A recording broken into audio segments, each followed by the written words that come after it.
Treasury Secretary Tim Geithner is not in agreement with the Senate Banking Committee proposal to have a single bank regulator. And the top regulator for New York banks agrees with the Treasury Secretary. And he's speaking to our own Erik Schatzker, who is at Pace University, downtown New York, with New York State Bank Superintendent Richard Neiman. Erik? Margaret, thank you very much. Let's get it off right away. Mr. Neiman, you've questioned, as Margaret just said, the wisdom of concentrating regulatory authority for banks under one institution like the Fed.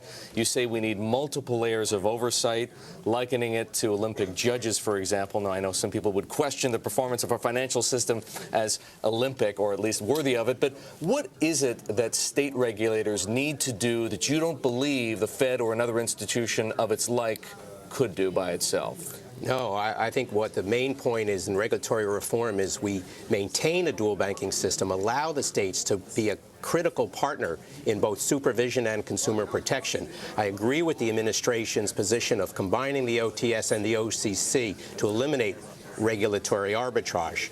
Okay, but wouldn't some people, let's talk about regulatory arbitrage, because on the one hand, doesn't multiple jurisdictions create multiple opportunities for lobbying, and of course that comes at a cost to clients and shareholders, and don't multiple jurisdictions in the way of states versus the Fed or states between each other create opportunities for regulatory arbitrage? No, I think in fact just the opposite. I think the relationship that the states have had with their federal counterparts, the FDIC and the Federal Reserve, for both member banks and non-member banks, has been effective, has provided opportunities for checks and balances. I think a combined a monolithic agency with responsibility for all institutions will naturally kowtow and favor the largest money center banks in this country.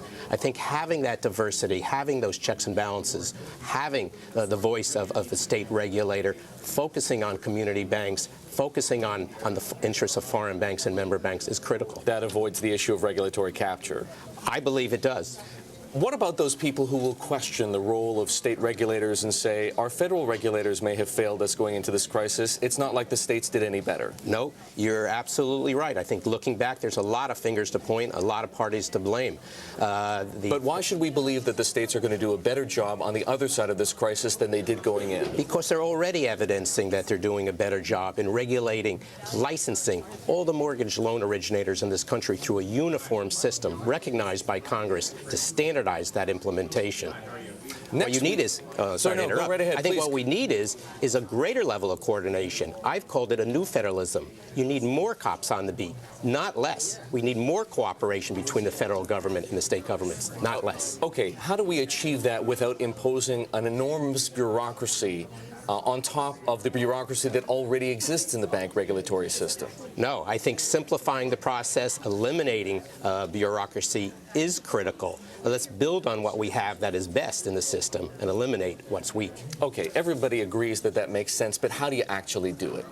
That's why greater coordination, setting a minimum standards. I think this comes back to the issues of preemption. In strengthening consumer protection at the national level, we have to make those a floor. Give those states the ability to go beyond. States won't want to.